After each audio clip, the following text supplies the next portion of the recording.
ഇന്നത്തെ വീഡിയോയിൽ നമ്മൾ ഇസ്ലാമിൻ്റെ അടിവേര് അറക്കാൻ പോവുകയാണ്. ഇസ്ലാം ഈസ് ഫിനിഷ്ഡ്.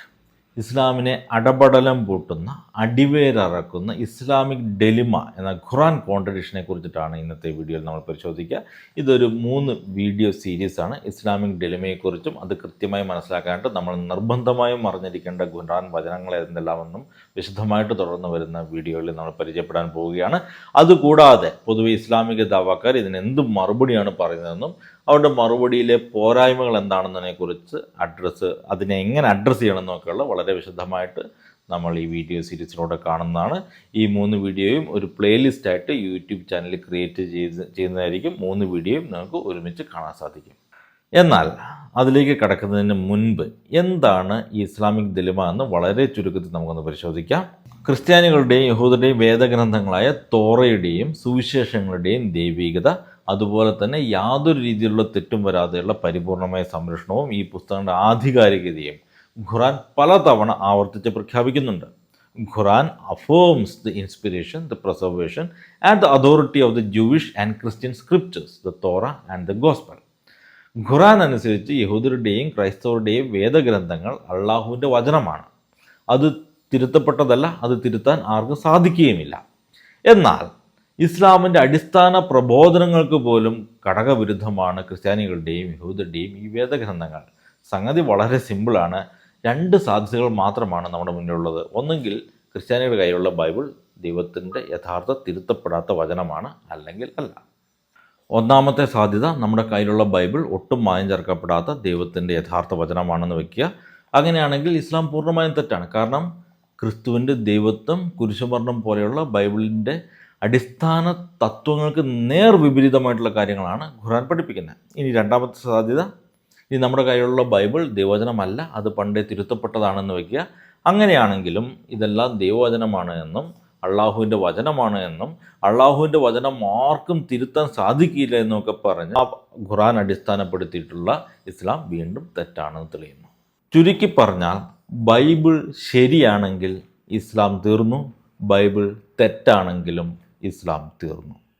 അള്ളാഹുവിനോ മുഹമ്മദിനോ ഇതിനെക്കുറിച്ച് കാര്യമായ ധാരണ ഉണ്ടായിരുന്നില്ല. പിന്നീടുള്ള ഇസ്ലാമിക പണ്ഡിതന്മാരാണ് തിരിച്ചറിഞ്ഞത് ബൈബിളിൽ പറയുന്ന കാര്യങ്ങൾ ഇസ്ലാമിൻ്റെ അടിസ്ഥാന പ്രബോധനങ്ങൾക്ക് പോലും ഘടകവിരുദ്ധമാണ് എന്നുള്ളത്. അതുകൊണ്ട് തടി തപ്പാനായി മെനഞ്ഞുണ്ടാക്കിയ കള്ളക്കഥ മാത്രമാണ് ബൈബിൾ തിരുത്തപ്പെട്ടു എന്ന വാദം ഖുറാൻ അങ്ങനെ പറയുന്നില്ല.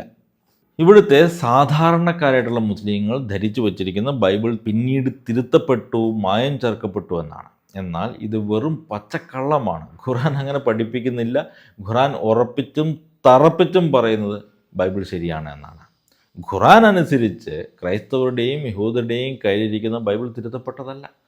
അതുകൊണ്ടാണ് സൂറ 5:47 ബൈബിൾ അനുസരിച്ചാണ് ക്രൈസ്തവർ വിധി പ്രസ്താവിക്കേണ്ടത് എന്നും സൂറ 5:68 തോറയും ഗോസ്പലും അനുസരിച്ച് ജീവിക്കാത്ത ക്രിസ്ത്യാനികൾക്ക് മറ്റൊരു അടിത്തറയും ഇല്ല എന്നുമൊക്കെ ഖുറാൻ വെച്ച് കാച്ചുന്നത്.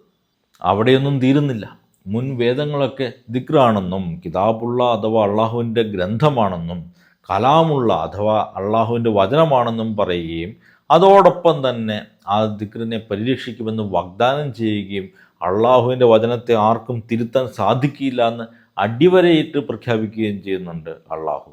ഖുറാനുമായി ഒത്തുപോകുന്ന ഭാഗങ്ങൾ മാത്രം അംഗീകരിക്കുമെന്ന് പറയുന്ന ചിലരുണ്ട്. എന്നാൽ അങ്ങനെ ചെയ്യാൻ അള്ളാഹുവും ഖുറാനും നിങ്ങളെ അനുവദിക്കുന്നില്ല കോയാസ്. സൂറ 2:85 അപ്പോൾ നിങ്ങൾ ഗ്രന്ഥത്തിൻ്റെ ഒരു ഭാഗം വിശ്വസിക്കുകയും മറ്റൊരു ഭാഗം നിഷേധിക്കുകയും ചെയ്യുന്നുവോ? നിങ്ങളിൽ അങ്ങനെ ചെയ്യുന്നവർക്കുള്ള പ്രതിഫലം ഈ ലോക ജീവിതത്തിലെ അപമാനവും ഉയർത്തെഴുന്നേൽപ്പിൻ്റെ ദിവസം ഏറ്റവും കഠിനമായ ശിക്ഷയുമല്ലാതെ മറ്റെന്താണ്? വേദഗ്രന്ഥങ്ങളിൽ നിന്ന് ഇങ്ങനെ ചെറിയിപ്പിക്ക് ചെയ്യുന്നവർക്ക് പരലോകത്തിൽ കഠിനമായ ശിക്ഷയുണ്ടെന്നാണ് ഖുറാൻ പറയുന്നത്. അപ്പോൾ അള്ളാഹുവിൻ്റെ തന്നെ നിയമപ്രകാരം നിങ്ങൾക്ക് മുൻ വേദങ്ങളിലെ ഒരു ഭാഗം മാത്രം വിശ്വസിച്ച് മറുഭാഗം തള്ളിക്കളയാൻ ഒരു അവകാശവുമില്ല. ഒന്നുകിൽ ബൈബിൾ പൂർണ്ണമായി വിശ്വസിക്കണം, അല്ലെങ്കിൽ പൂർണ്ണമായി തള്ളിക്കളയണം. ഇസ്ലാമിനെ സംബന്ധിച്ചിടത്തോളം മുൻ വേദങ്ങളെ തള്ളിക്കളയാൻ ഒട്ടും സാധിക്കില്ല. കാരണം അങ്ങനെ തള്ളിക്കളഞ്ഞാൽ നിങ്ങൾ യഥാർത്ഥത്തിൽ തള്ളിക്കളയുന്നത് അള്ളാഹുവിൻ്റെ തന്നെ വചനങ്ങളെയാണ്.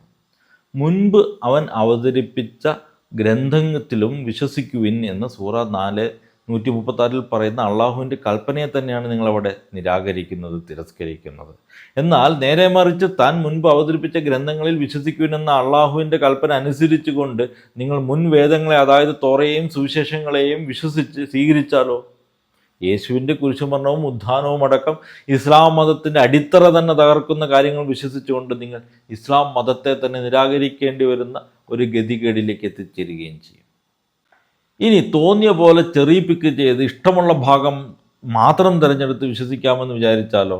അള്ളാഹു അതിനും സമ്മതിക്കില്ല. അങ്ങനെ ചെയ്യുന്നവർക്കുള്ള പ്രതിഫലം ഈ ലോക ജീവിതത്തിലെ അപമാനവും ഉയർത്തെഴുന്നേൽപ്പിൻ്റെ നാളിൽ ഏറ്റവും കഠിനമായ ശിക്ഷയുമായിരിക്കുമെന്ന് സൂറ 2:85 നിങ്ങളെ കൃത്യമായി ഓർമ്മപ്പെടുത്തുന്നുണ്ട്. ഇന്നത്തെ വീഡിയോ ഇവിടെ അവസാനിക്കുകയാണ്. അടുത്ത വീഡിയോയിൽ പാർട്ട് 2-ൽ ഇസ്ലാമിക് ദിലമ വളരെ ഡീറ്റെയിൽഡ് ആയിട്ട് ഓരോ ഖുർആൻ വാക്യവും എടുത്ത് നമ്മൾ ആഴത്തിൽ പരിശോധിക്കുന്നതായിരിക്കും. ഇതിനായി ഒരു പ്ലേ ലിസ്റ്റ് തന്നെ ക്രിയേറ്റ് ചെയ്തിട്ടുണ്ട്. അതിൽ 3 വീഡിയോയും ഉണ്ടാകുന്നതാണ്. അടുത്ത ഭാഗത്ത് നമ്മൾ ഇസ്ലാമിക് ദിലമ ഒരല്പം ഡീറ്റെയിൽഡ് ആയിട്ട് പരിശോധിക്കാൻ പോകുന്നതാണ്. അതോടൊപ്പം തന്നെ ഇസ്ലാമിക ദാവക്കാർ ഇതിന് പൊതുവെ എന്ത് മറുപടിയാണ് പറയാറുള്ളതെന്നും അതിനെ എങ്ങനെ നേരിടണമെന്നും കൂടെ കണ്ടുകൊണ്ട് പടിപടിയെ നമ്മൾ ഈ വീഡിയോ സീരീസിലൂടെ തുടർന്ന് മുന്നോട്ട് പോകുന്നതായിരിക്കും.